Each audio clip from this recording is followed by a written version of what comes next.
Yo, what's up YouTube? It is I, Darkneck Zayna, back with a brand new video on the Xbox Bethesda Showcase 2022, and oh my god, it was stacked with things in it.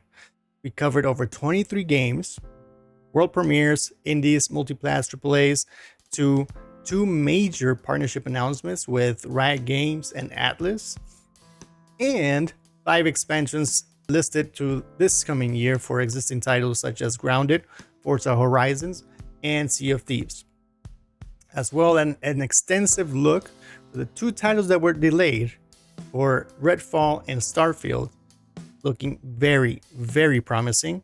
And before we could go into that detail, I do want to thank you for all the support that we got on our previous video. It was our very first upload on YouTube and it did wonderful. We really cannot thank you enough for all the feedback that we got, as well as all the likes and supports, subscriptions and all that.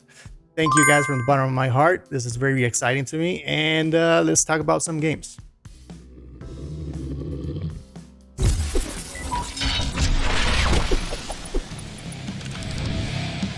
Here, look alive. This one is mine. Going up.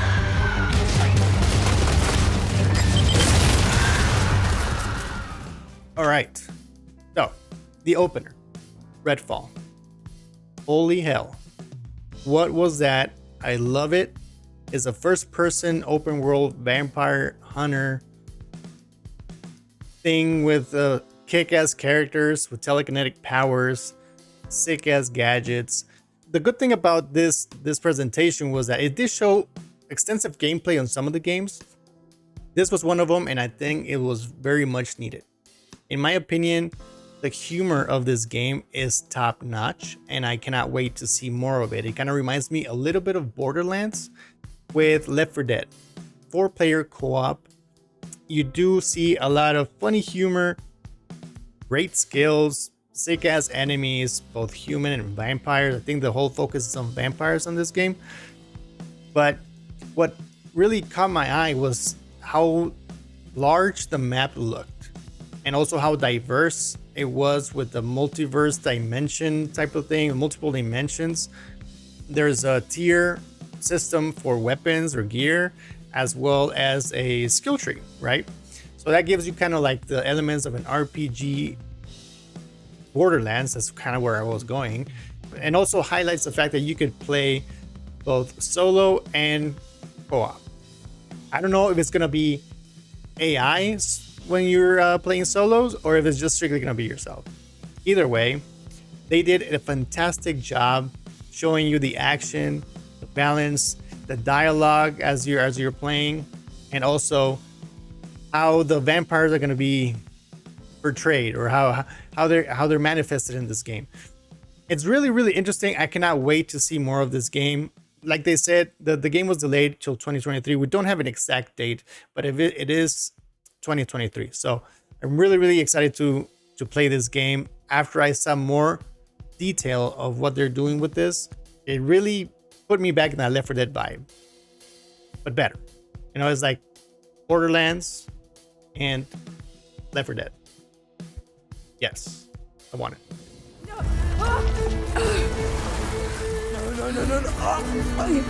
Rotten flesh. We're killing us.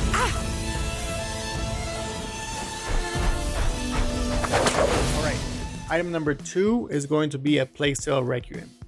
The reason for that is because if you haven't played the first one, please check that out. You get to connect with these characters like you wouldn't believe. The bond between the brother and sister and the history with the family is pretty crazy. I'm not going to get into, of course, but you kind of fall in love with them, right? You care for them.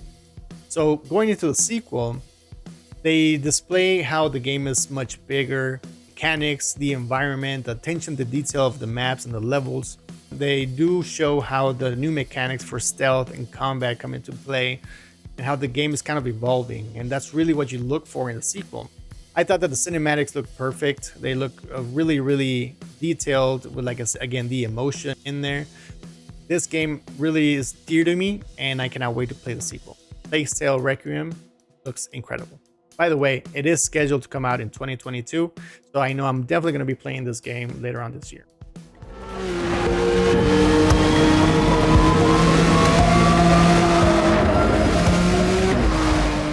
in line is going to be Forza Motorsports. This game, guys, this demo that they put up, it's a technical masterpiece. They dive into all the little details so you can see all the little scratches, every single part of this engine, and how the collisions can also come alive when you wreck vehicle, how the weather and everything reacts, how it impacts the race, how lighting, the water mechanics. It's just mind-blowing what these guys are able to do on this racer, and they do it every time they release a title. They always raise the bar and raise the bar. So all I can think of is Playground Games. We're making Fable. Come on now, bring it out, bring it out. But anyways, like I said, I'm not really a big racing guy. I enjoy the hell out of Horizon 5. So this is more for the elite. I'm not that good. I know I'm gonna wreck that car over and over, and I know it's gonna look beautiful, but it's not gonna be so fun. So anyways, that's it for this game. Masterpiece at work. But I am not their hope. I am their reckoning. Okay, next one up is going to be another hidden gem called Ereban Shadow Legacy. Set to release on 2023, day one on Game Pass, of course.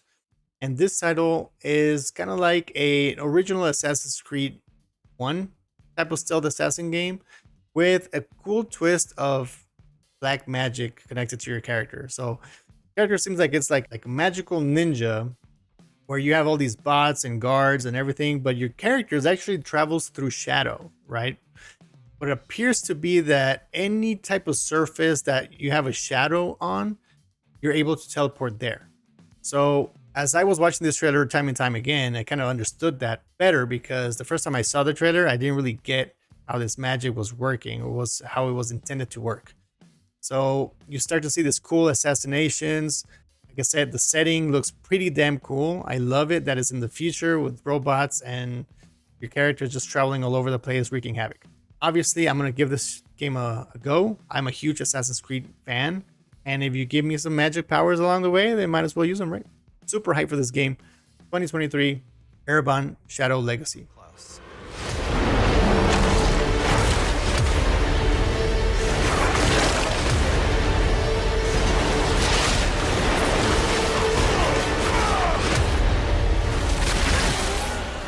All right, so next one's a big one, and that's Diablo 4. At first, it started off kind of weird for me because it was a cinematic trailer of one of the classes, but they don't say it's Diablo, right? You see this necromancer going through the world with his powers, and you can see how bad it is, and then bam, they tell you, okay, that's class to be revealed for Diablo 4. And then they dive into more of the gameplay. There's where you really get to see how big and wonderful this game is coming out to be.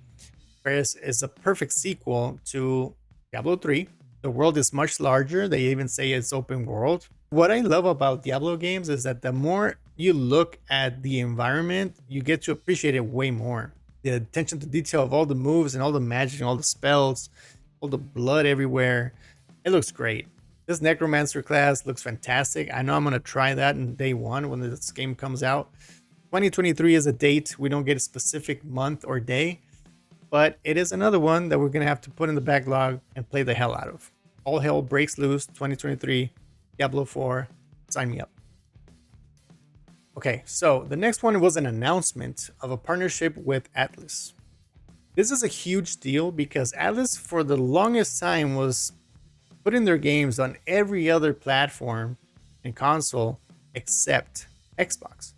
So this means that now JRPG fans are getting a good dose for Persona. I'm one of those. I've never played any of those games, but a lot of dear friends of the community of the Dark Legion, they're always recommending me this game. And since we saw this announced, the first thing I heard is like, bro, you're playing these. I honestly cannot wait. I am very curious to see where this passion for the franchise is coming from, and I'm pretty sure it's legit. So I've seen gameplay, I've seen trailers, but I've never really got to experience them. So I know when these titles drop, I'm going to be diving into Persona 5 for sure. That's the one that gets the most praise. So it is a huge deal because These titles were, again, they were never on Xbox before, and now they are. So that's like a lot of minds were blown when this reveal came about. So yes, the out of this partnership, huge W for Xbox.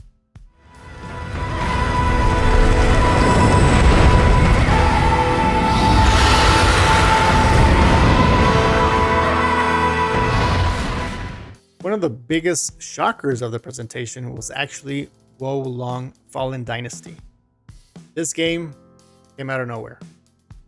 I did not know what the heck this was, but when I was listening to Papa Phil speak about, how to work with Team Ninja and everything, I was thinking Ninja Gaiden, because in the back of my mind, I'm thinking these games were just added to Game Pass not too long ago.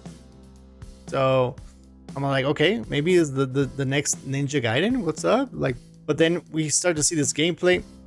I'm thinking Neo. I'm thinking Ninja Gaiden with wicked demons and dragons, everything all over the freaking place, but gorgeous the entire time. I cannot wait to see more about this game. And what even blew me off my chair was the fact that it's early 2023. I hope that date sticks though. But wow. I mean, whoa, that's all I'm going to say. It's in the name. Whoa. Most Dusties don't even make it this far. Because whatever lies at the end of this road will change humanity. Okay, so the last item, the biggest one, Starfield. We're all promised Starfield this year, and it's not going to happen. So why? We know why. You're polishing this game to perfection, right? At least we want to think so. So anyways, Todd Howard comes on the stage, starts talking about the game, how ambitious it is and everything. And then they put you on the moon to get a feel of how it's going to be, right? Sure enough, the game looks incredible. I was looking at this and I was like, no way, this is gameplay. So it goes from like a No Man's Sky-esque vibe from exploring flora, creatures living on such planet. And then they take you to a combat scenario where you start using your SMG, your shotgun. The game's feel kind of shifted to me as I started seeing it. It kind of shifted to like a more old school, like Doom, very dark spaces. It didn't feel like Fallout. It didn't look like Fallout. This is just looking so perfect right now, like so original in its own way. And then they take you to like character customization and how in depth they can go, and see some dialogue exchange, the facial expressions, the outfits, the armors, the suits, how it all starts to look. And it looks very much alive, and I love the attention to detail. And then Todd Howard goes into talking about the spaceship, how important it is, how customizable it is. That was a huge thing for me because I didn't expect that. I just kind of thought it was just going to be a ship you travel on. You may customize a few things, but no, you can actually customize the functionality of it. Then that also takes you to the space combat side of things. I didn't really expect that was going to be a thing. I just thought that your spaceship was just going to be for you to travel from point A to point A, B, C, D, and E. So when I saw that, I was like, wow, that's pretty freaking neat. That adds a new layer. Then not only that, but he shifts it to how big the game is. And that's when some of my skepticism started to rise a little bit, because, he says 1,000 planets. Apparently you can land wherever you want in such planet, not just on the main base or not just in the main city. You can land anywhere you want and explore. And at that point I was like, man, in my personal preference, I would have liked for them to have like 5 major cities or 5 big areas on each planet where you could visit. And that will be the end of it. Who knows? I mean, I don't want to be too skeptical. I know I'm going to love this game. I know I'm going to play it a ton. I'm not going to be negative Sally. It is what it is. I know the game's going to have bugs. It's not going to be perfect, but I want this so bad. This is my biggest, most anticipated game in years. Way more than Cyberpunk. And I was really big on that. Starfield closed out the event. Perfect finish. It did its job. I think it answered a lot of questions. Just tell them to hurry up. Just tell them to hurry up. Okay, so that's it for my hot items from the presentation. It wasn't a perfect presentation, guys. I know we were missing some updates from Avowed, Hellblade 2, or even Gears, but we did get a lot of positives out of this. One of them being Microsoft telling its fan base how 2022 and 2023 are stacked with games. That calendar is packed. And we have to understand that they gotta give these games certain space in between each other. They gotta stagger them in order for them to succeed, right? So the other item was that Game Pass as a service, the value is growing exponentially. Game Pass subscribers won today because 90% of the titles were announced to be day one on Game Pass. And then not only that, you add the fact that they partnered with Riot Games for Game Pass PC to bring all their games over there, and as well as Atlas with Persona franchise going to Game Pass PC and console. So that's a huge win for them, right? These games are massive. You know, the value just keeps increasing. And I think that's a huge win for them. And above all, I think it's an amazing time to be a gamer. There's so much to look forward to. All these games keep getting bigger and better. And it's just great. It's a great time to be a gamer. Before I leave, I want to remind you all, if you enjoy the content, please hit the like button. It helps me out a ton for the algorithm. Stay safe, stay excellent. Big gamer, guys. Thank you so much for watching. Adios.